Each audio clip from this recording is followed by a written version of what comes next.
Well,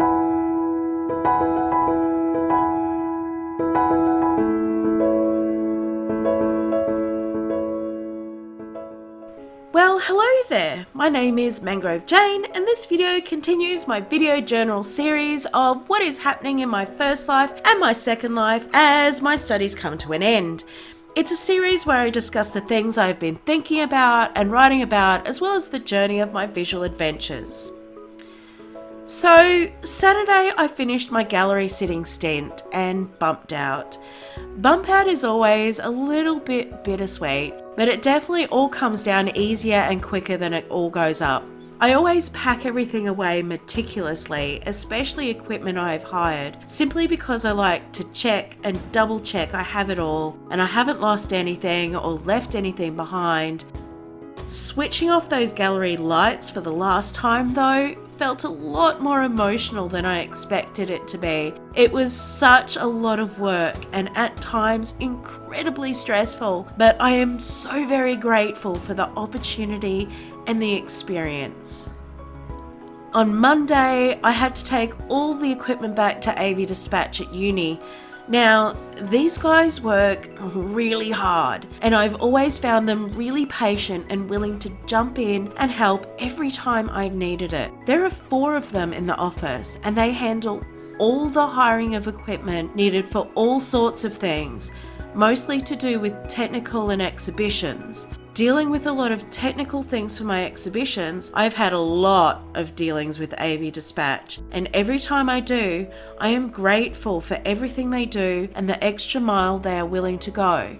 So, after I dropped all my equipment off on Monday morning and had a quick chat to the next artist who was installing the gallery, I stopped off at the cafe across the road and picked up a coffee voucher and cheesecake to take into AV Dispatch crew so they could have afternoon tea on me.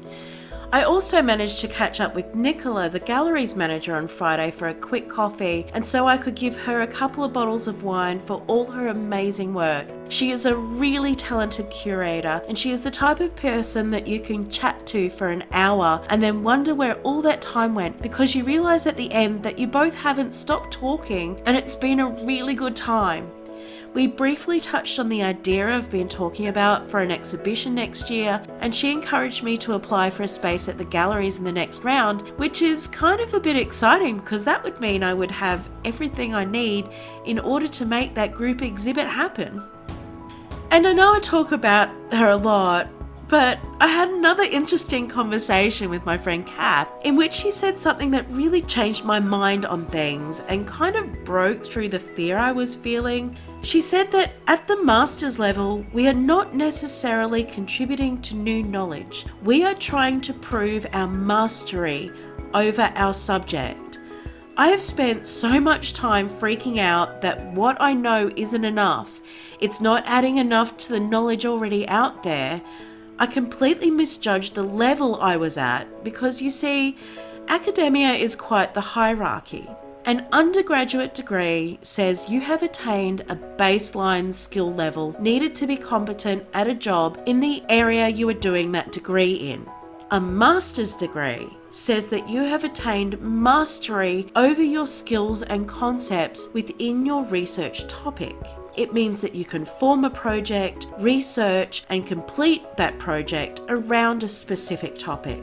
A doctoral degree requires that you contribute new knowledge in your field and says that you are a specialist in your field with the ability to deep dive into research with an academically excellent level of proficiency. I spend so much time thinking where I might be going with my doctoral studies in the future that I kind of forgot that I'm actually only at master's level. So I need to just prove that I have mastery over my subject, which I kind of feel like I already have. So yeah, that makes life a whole lot easier and a whole lot less pressure, academically speaking. Mostly though, I have been digesting what I need to do in order to get to the end.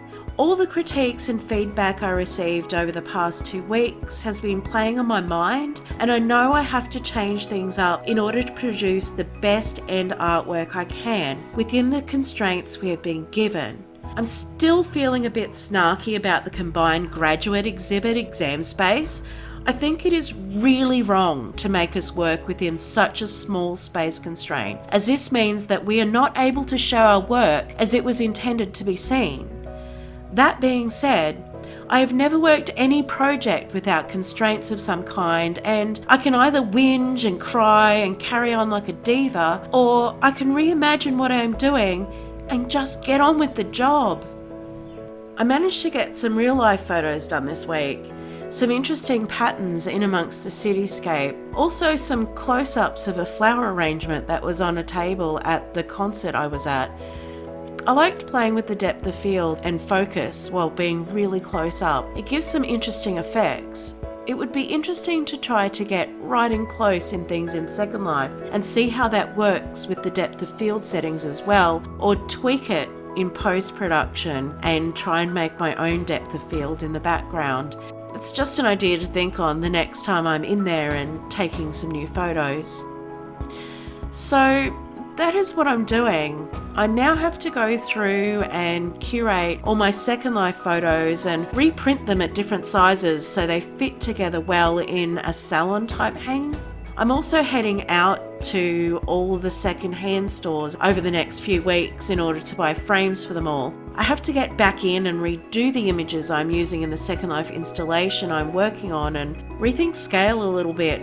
One of the things I learnt the other day when I was on the installation sim was that there is a lot of room on a homestead sim. A lot more than when I had worked on the Marquette on my own little piece of mainland, and I need to work out how to populate the sim so it doesn't look so sparse and disconnected like it does now. Well, that is all from me here today. If you enjoyed this video, give it a big thumbs up. If you haven't already, hit the subscribe button, and while you are there, punch the bell as well, which will give you notifications of any new videos I release. And I will catch you all in the next video.